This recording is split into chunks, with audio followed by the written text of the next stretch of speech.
Olá, seja bem-vindo a mais uma entrevista com aprovado. Hoje a gente vai conhecer a trajetória do Frederico Borlotti, que foi aprovado no TRF3 e mais outros concursos também que a gente vai ficar sabendo por aqui. Então, Frederico, seja muito bem-vindo aqui ao nosso canal. Parabéns pelas suas aprovações e muito obrigada por ter aceitado o nosso convite. Nada, eu que agradeço o convite e obrigado por me chamar, né, para estar aqui compartilhando um pouco da história.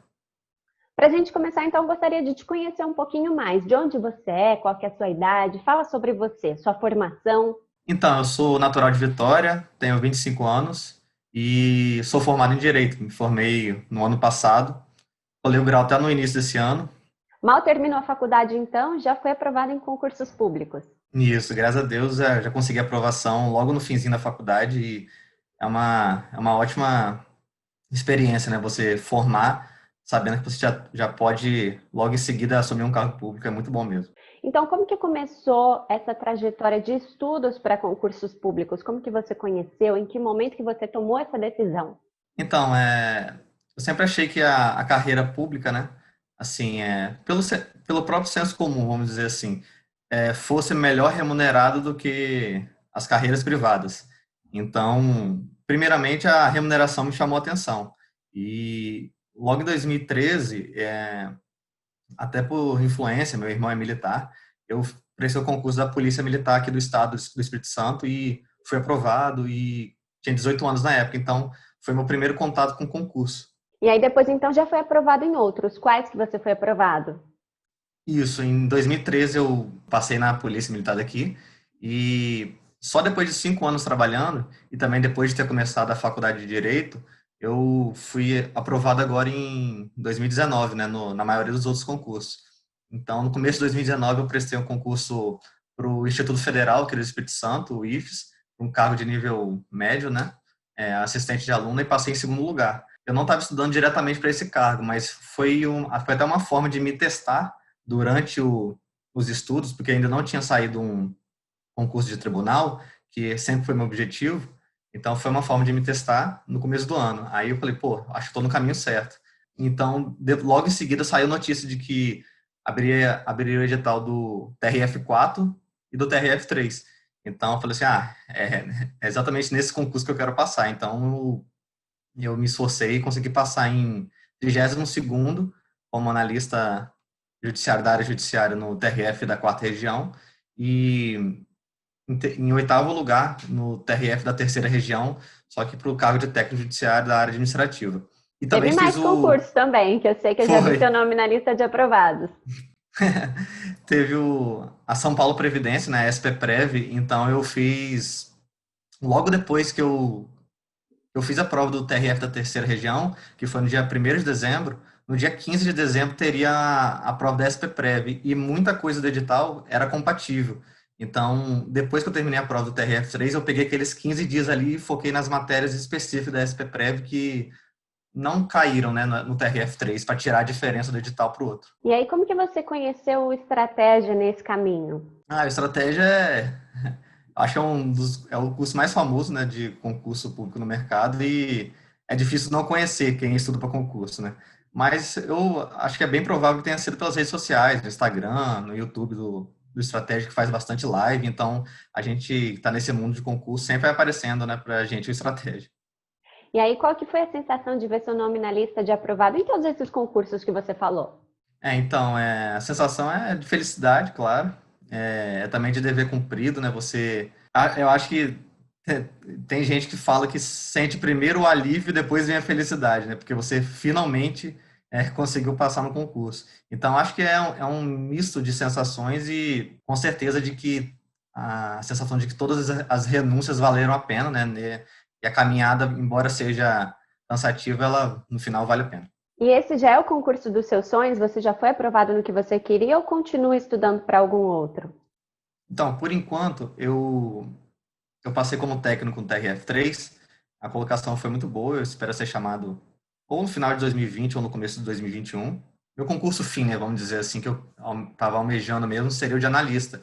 Eu passei no TRF da 4ª região.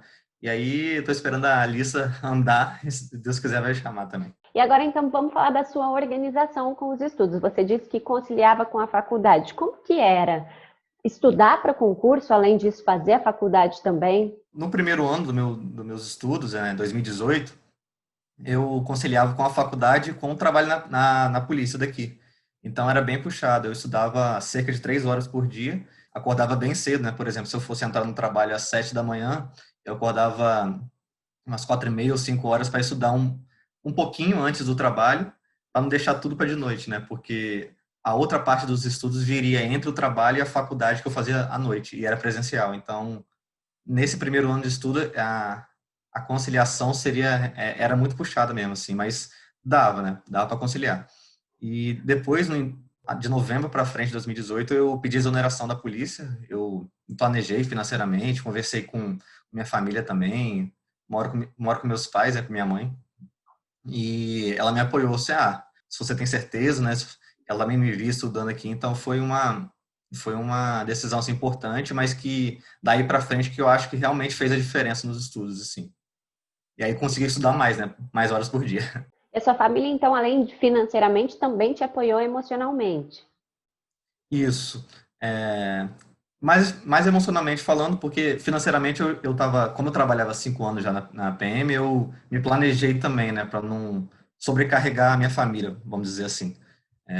Então, mas emocionalmente foi muito importante. Minha família e minha namorada me apoiaram muito. E como que era a sua vida social, então? Você disse que namora, tinha condições de sair aos finais de semana ou estudava também? Como que era a sua rotina? Em 2018, quando eu ainda estava trabalhando, eu saía menos, a gente saía menos, porque geralmente para quem trabalha, o final de semana livre são dias de ouro, né? Em vez de descansar, você aproveita para estudar mais. Mas depois disso, em 2019, como estava só estudando, né? A gente conseguia sair no final de semana, mas a gente tentava fazer uma programação mais leve, né? Nada que fosse, por exemplo, a não ser salvas raras exceções, mas nada que fosse ver à noite, né? Perder noite de sono, porque no outro dia também teria que arcar com o compromisso de estudar. E agora falando do período que você pediu exoneração, então, em 2019, para se dedicar integralmente aos estudos, como que você se organizou? Quantas matérias você conseguia estudar por dia? Quantas horas também? Então, nesse período eu já tinha uma maior liberdade, então eu conseguia pegar 3 matérias por dia. Então, em um dia eu pegava 3 matérias, no outro eu alternava com outras 3 matérias. E sempre intercalando a leitura do conteúdo, né, a parte da marcação dos grifos, né, com a lei seca e com as questões também. E na questão das horas por dia, variava um pouco. Eu não era muito apegado em cronômetro, né? Porque eu acho que o cronômetro mais me tira atenção do que me ajuda. Mas, assim, né? Se a pessoa gosta do cronômetro, também não tem problema. Mas eu estudava em torno de 6 a 8 horas líquidas por dia. Mas, realmente, eu não tenho esse quantitativo, assim, né? Exato de quantas horas por dia. Você disse que lia, então, as marcações também, mas você assistia videoaulas, fazia resumos? Então, eu preferia só utilizar os PDFs mesmo, do estratégia. Na primeira passada naquela matéria ou naquele assunto, naquela aula, né? Eu fazia os grifos, e quando eu ia rever aquela matéria, eu só lia as marcações, não utilizava videoaulas em regra. As videoaulas eu achei que eram necessárias para alguns assuntos específicos. Vou dar um exemplo aqui de cabeça, assim. Licitações, eu acho que é um assunto bem complicado, todo mundo acho que já teve um pouco de dificuldade, né? Então, para esses assuntos mais difíceis assim, eu usava videoaula. Resumos, então, você nem chegou a fazer, você fazia sua revisão lendo os grifos mesmo.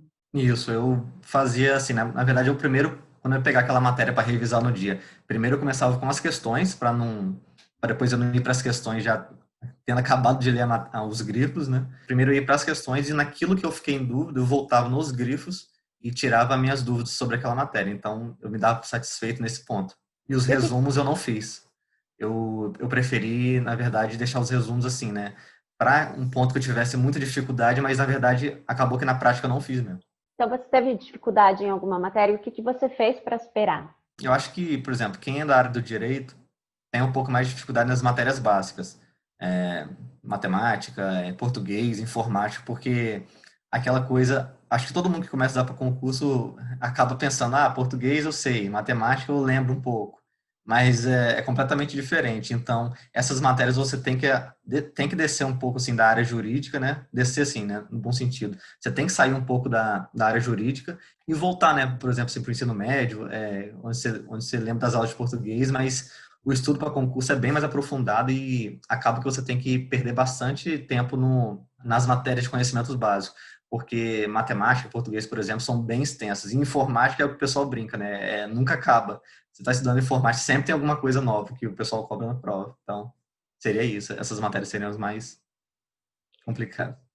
E o que você fez para se manter motivado durante o tempo que não tinha edital? Durante o tempo que não tem edital, é um pouco difícil mesmo, né? Todo mundo fica na expectativa se vai sair ou não vai, mas eu acho que você focar, você pensar que o tempo que não tem edital é justamente o tempo que você mais aprende, que você tem menos pressa, você tem mais atenção, você está menos, vamos dizer assim, ansioso, né, para chegar ao dia da prova. É justamente nesse tempo que você, na minha opinião, que você mais aprende. Então, aí eu me mantia motivado pelo simples fato de poder ter tempo para estudar, porque enquanto eu trabalhava em 2018, eu não tinha tanto tempo. Então, mesmo não tendo edital, eu acho que eu pegava a parte boa disso. Por exemplo, agora eu tenho muito tempo para estudar, então não vou ficar reclamando que não tem edital, eu vou aproveitar. E na reta final, então, que é sempre um período mais estressante ainda, como você mesmo disse, fica mais ansioso, o que você mudou na semana que antecedeu a prova e também na véspera da prova? Na reta final, eu considero assim, né, que seja aquele período pós-edital mesmo, os 2 meses e meio depois. Nessa reta final principalmente assim, né? Eu foquei em revisões e nas questões. Então, seria o ideal que você já tivesse o conteúdo todo lido, mas também não tem problema se você chega no pós-edital e você não terminou de fechar o edital todo. Mas agora focando na última semana, eu acredito que essa semana, assim, né? Não é que você também tem que sair revisando tudo e se perdendo, mas eu acho que é a semana que você realmente tem para se concentrar, para revisar os últimos pontos que você tinha dúvida, para reler aquela lei mais difícil de ser decorada e focar principalmente na memória de curto prazo, né? Que, querendo ou não, né, se você leu aquele conteúdo naquela semana, você tem muito mais chance de lembrar aquilo na hora da prova. E você acha que vale a pena fazer provas de áreas diferentes daquela que é o seu foco principal? Olha, eu acredito que totalmente diferente não. Eu acho que tem que ter alguma compatibilidade entre os editais, né? Tanto que, por exemplo, a prova do IFES, que eu mencionei que eu fiz, ela tinha uma compatibilidade de mais ou menos 60% para as provas dos tribunais. Por exemplo, português, informática, estavam presentes lá. Então, você tem que, eu acredito que seja bom aproveitar esse tipo de edital, que tem uma compatibilidade. Mas agora, por exemplo, pegando de cabeça assim, quem está estudando para tribunal, aproveitar uma prova da área fiscal, vai começar a estudar contabilidade, por exemplo, eu acho que já não tem muito a ver. E se você pudesse, então, agora apontar erros e acertos na sua preparação? Não sei se houveram erros, mas o que você diria? Então, eu acho que o erro assim mais visível para mim na minha preparação foi ter negligenciado um pouco a discursiva. Logo em 2018, eu fiz a prova do TRT São Paulo, o TRT da segunda região, e na discursiva eu tirei 6 de 25, né? Na redação, na época. Então, eu fiquei assim, pô, não é só escrever bem, tá faltando alguma coisa, tem um plus, né? Precisa de alguma coisa a mais. Foi então que eu comecei a assistir às aulas do professor Rafael Reis, aqui do Estratégia, e vi que realmente, assim, a FCC, né, que é a principal banca que faz TRTs, TRFs, ela realmente gosta de um conteúdo, assim, mais aprofundado, principalmente na parte filosófica e sociológica. Então, você tem que ter argumentos de autoridade, você tem que conhecer alguns filósofos e usar isso a seu favor. Também não é só jogar os filósofos lá. Então, assim, eu acho que o diferencial para eu ter passado foi buscar me aprofundar na discursiva. E o principal erro, no caso, seria isso também, né? Que no começo eu negligenciei totalmente. E quais provas que você foi bem na discursiva, então? Seria as últimas agora que a redação, né? Tanto no TRF3 quanto na SPPrev, eu tirei 8,5 e 9, né? Respectivamente.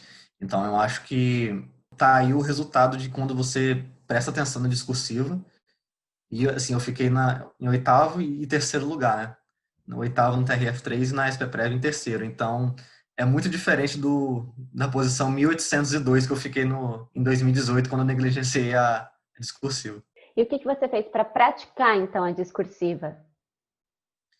Foi pegando provas antigas mesmo, né? Pegando os temas que a própria FCC tinha cobrado nas provas anteriores, lendo algumas notícias também nos sites nos jornais, né, mais famosos, em sites também que tem conteúdos assim mais, vamos dizer, que te força a ser mais reflexivo. Então, agora, para a gente encerrar, eu gostaria que você deixasse uma mensagem para todo mundo que está estudando e que deseja uma aprovação também. Quem está começando, por exemplo, eu acho que tem que ter uma carreira definida. Você tem que, pelo menos, definir. Eu quero seguir carreira policial, eu quero seguir carreira fiscal, as carreiras de tribunais, magistratura, que seja. Mas você tem que definir uma carreira e, a partir daquilo ali, traçar um plano de estudos e seguir em frente. Mas a mensagem, assim, eu acho que mesmo que seja um tanto quanto clichê, seria de você não desistir mesmo, você continuar e saber que é uma questão de tempo. Ninguém que passou, quando começou a estudar, já tinha plena capacidade de passar.